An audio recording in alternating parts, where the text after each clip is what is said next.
Bicara kuliner sendiri, untuk bisnis kuliner itu syaratnya enak itu wajib ya. Jadi kita harus punya produk itu yang enak, dan bukan kita sendiri yang ngaku-ngaku enak, tapi kita mesti tes itu ke banyak orang yang kita percaya kalau oh orang ini seleranya bagus gitu ya. Nah, kalau banyak orang udah bilang ngomong enak dan itu layak dijual, baru kita bisa pasarkan. Jadi bukan enak menurut kita, tapi enak menurut orang lain.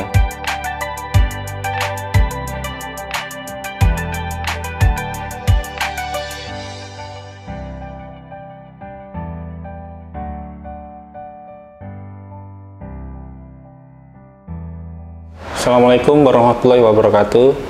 Nama saya Dimas. Saya founder dari Mel's Donat di Jalan Balai Kambang, nomor 32, Pamekasan.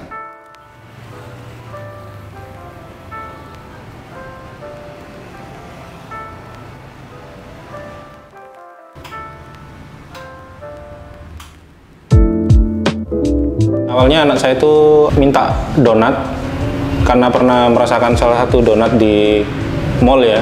Dia minta dibikinkan donat itu seringnya itu malam, jadi bundanya itu sering kerepotan ini nyari di mana gitu kan, di Pamekasan nggak ada. Akhirnya inisiatifnya belajar sendiri dari YouTube dari mana, dan untungnya maulah anak dengan buatan bundanya itu.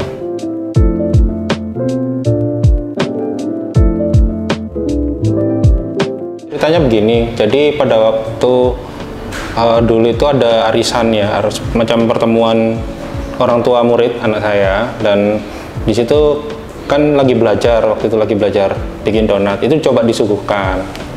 Nah, pada saat itu responnya itu positif, bahkan ada yang maksa-maksa untuk dijual. Akhirnya dari situ istri saya uji coba lagi, uji coba, terus dipamer-pamerin itu di WhatsApp, dijadiin status. Nggak nyangkanya waktu dijadiin status langsung rame yang nge-WA itu rame nanya ini harganya berapa gitu. Saya ingat saya lumayan banyak kok, sampai akhirnya waktu itu nanya ke saya ini dijual berapa ya gitu. Udah segini aja, udah nggak pakai mikir itu harganya, udah jual segini dulu gitu, laku nggak. Nah, dari situlah awalnya orderan sampai sekarang itu udah tiap hari, alhamdulillahnya dari situ.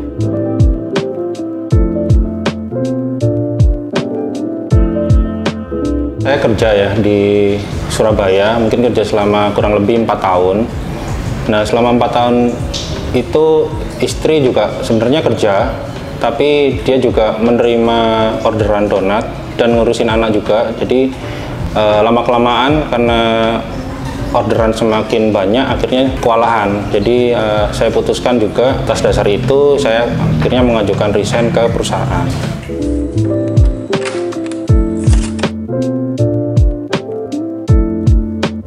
Mel's Donat didirikan kira-kira tahun 2020 di masa awal-awal pandemi. Jadi di situ memang pada waktu pandemi kan saya sendiri juga waktu itu WFH juga ya. Jadi banyak mungkin kegiatan juga di rumah, bantu-bantu istri juga.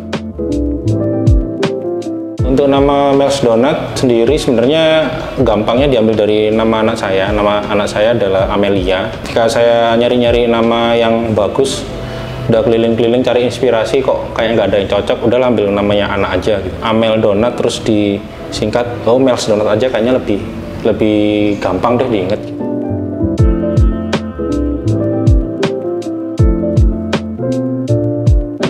Nah, untuk ini target pasar sendiri sebetulnya begini, kita membuat donat itu kan untuk dikasihkan ke anak ya.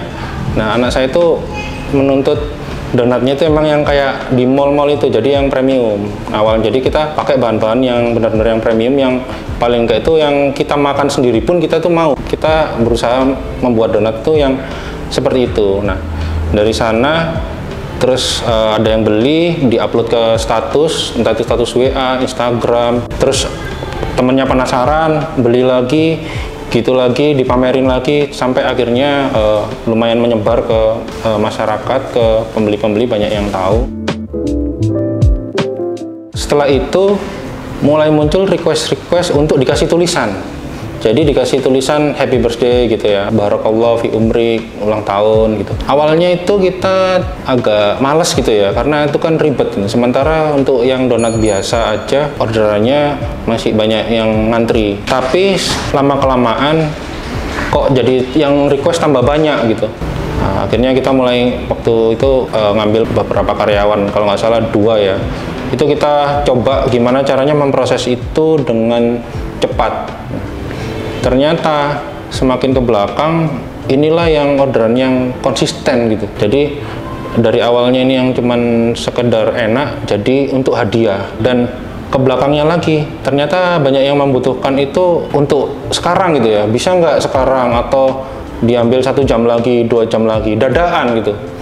Nah, saya jadi berpikir apa ini ya mungkin kebutuhannya yang memang orang-orang untuk dikasihkan ke teman, ke gurunya, ke ponakan, anaknya, tapi dia lupa mempersiapkan itu gitu loh.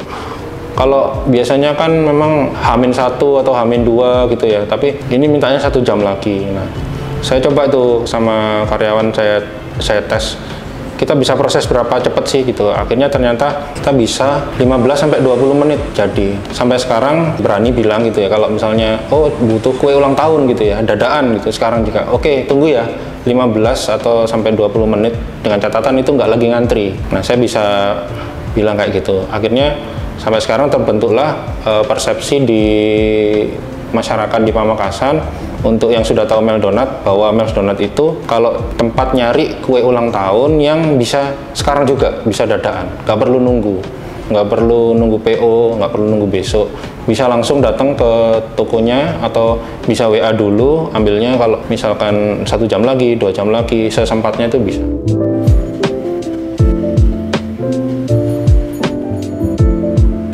Saya waktu itu ingat kalau nggak salah dapat pesanan itu untuk undangan nyanyikan itu jumlah totalnya itu 2.200 piece, kemudian nambah lagi sekitaran 200, jadi 2.400 piece. Dan itu kita kerjain itu benar-benar sehari semalam gitu ya, dan masih dibantu dengan tetangga-tetangga, saudara sekitar, dikerahkan semua lah pokoknya untuk ngebantu gitu. Udah nyampenya situ itulah teler dah bener. Saya waktu itu ingat kita masih belum punya alat yang bagus, yang proper gitu ya. Untuk standarnya bakery itu kita masih pakai mixer tangan. Saya ingat banget itu mixer tangan itu sampai patah ininya. Yang kan ada besinya yang kayak gini nih. Ini nih patah. Karena mungkin adonannya terlalu banyak atau gimana, itu sampai 2 kali patah. Kita juga pernah pakai semacam blender tuh, food processor itu juga sampai pisaunya itu juga entah apa ya, patah lah pokoknya itu juga.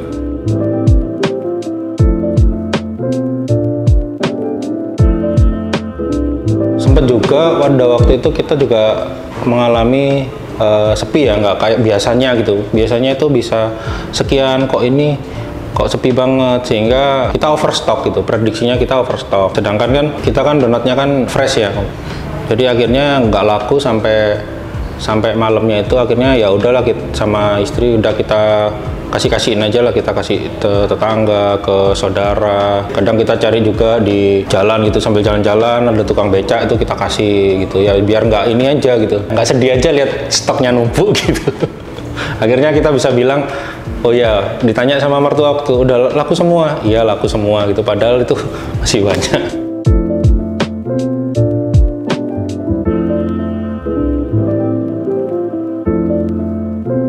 Jadi Mas Donat sendiri kan sebenarnya lahir itu di saat PSBB yang pertama gitu.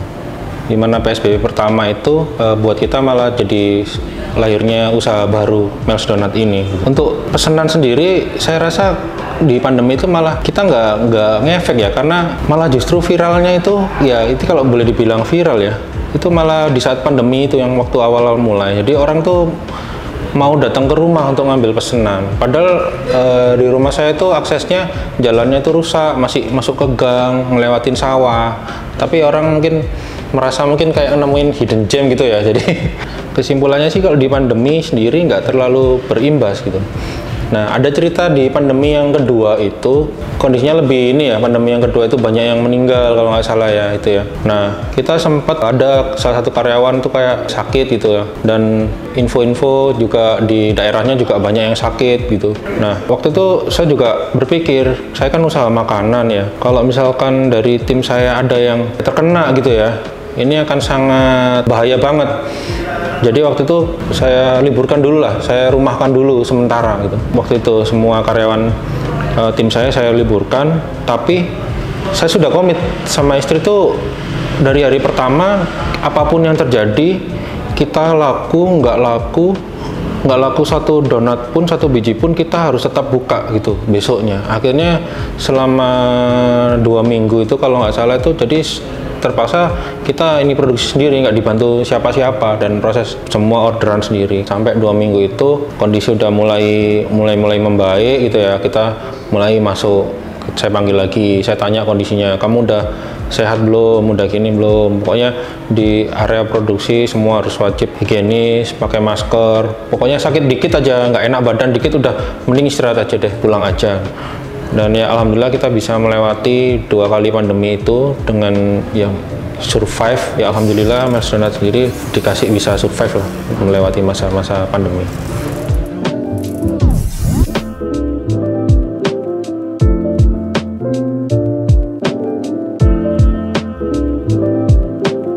Saya punya target, pengennya ini bisa jadi brand yang bisa di-franchise-kan atau dimitrakan ya. Jadi kalau saya belajar sama teman-teman di kuliner juga bilang kalau untuk bisa jadi brand nasional memang lebih gampang untuk dimitrakan, di-franchise-kan.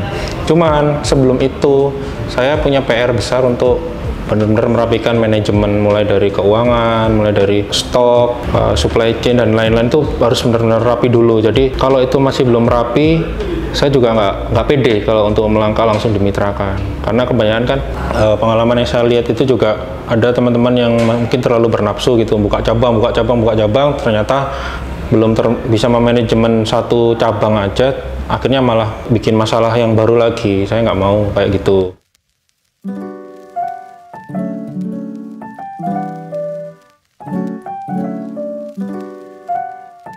Untuk di awal-awal itu saya punya pikiran begini, karena saya cukup pede gitu dengan produk Mel's Donat sendiri, saya hanya punya tugas untuk mengenalkan.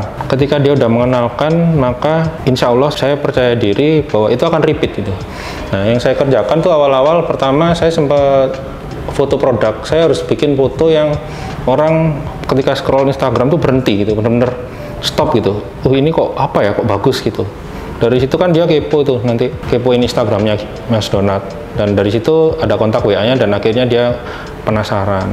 Nah, itu strategi itu saya berhasil, saya pakai fotografer teman saya dan namanya Mas Roni, itu fotografer yang membantu banget saya untuk awal-awal mengenalkan Mel's Donat. Kemudian saya juga strategi saya mengumpulkan follower, karena waktu itu IG kan masih kecil ya followernya. Jadi kebetulan saya ada pengalaman di digital marketing, saya pakai Instagram Ads. Jadi saya emang dari awal saya budgetkan satu hari berapa puluh ribu gitu untuk mengenalkan itu. Selain itu saya juga punya pikiran gini, saya harus endorse semua selebgram di Pamekasan, semua gitu. Jadi semua saya kontakin semua, saya kirimin, supaya apa? Saya dapat ini kayak semacam reviewnya dia, dan saya buat konten di Instagram. Strategi online-nya sih gitu. Kalau yang organiknya itu ya dari mulut ke mulut. Dia beli, suka, diposting WA, beli, suka, posting WA, temennya penasaran, nanya, oh belinya di sini, nyoba, ternyata suka, penasaran gitu terus. Itu yang secara organik. Kalau untuk yang sekarang ini saya lagi coba untuk belajar TikTok ya, karena sekarang lagi medianya yang paling ini TikTok. Cuma masih belajar juga sih. Mudah-mudahan hasilnya bagus.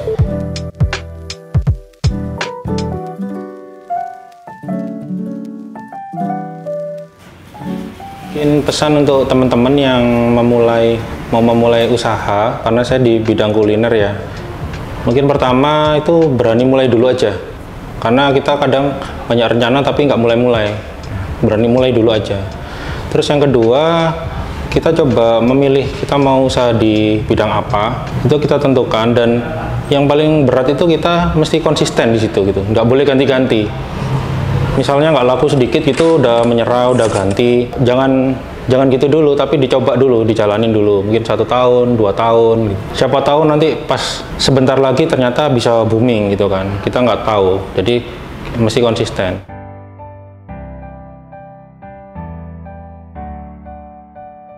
Bicara kuliner sendiri, untuk bisnis kuliner itu syaratnya enak itu wajib ya.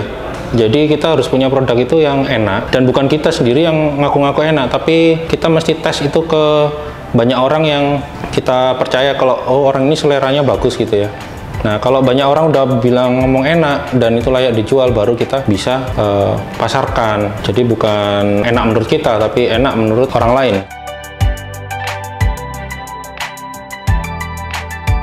Kalau misalnya sudah mulai usaha, nanti di perjalanan itu kita akan berproses dan menemukan kita tuh sebenarnya spesialis di mana gitu. Brandingnya kita apa? Kalau di saya kan untuk yang sekarang kue ulang tahun yang bisa dadaan.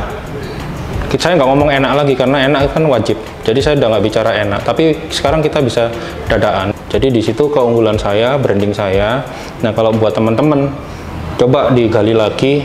Apa yang dari kompetitor itu masih belum ada. Nah, nanti diperkuat di sana. Insya Allah orang kalau udah lebih nyantol, lebih ingat itu nanti lebih gampang gitu. Oh, kalau cari ini yang begini di kita gitu. Mungkin itu aja pesan dari saya buat teman-teman yang mau memulai.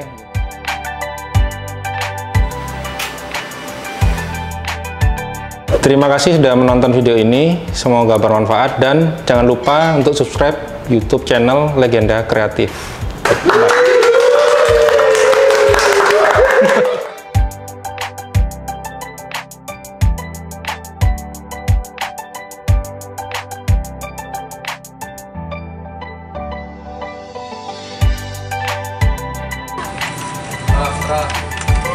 Terus bilang boleh apa?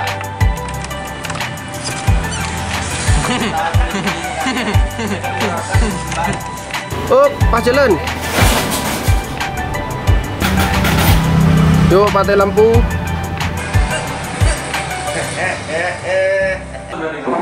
Terima kasih buat saya karena sudah menjalankan begini.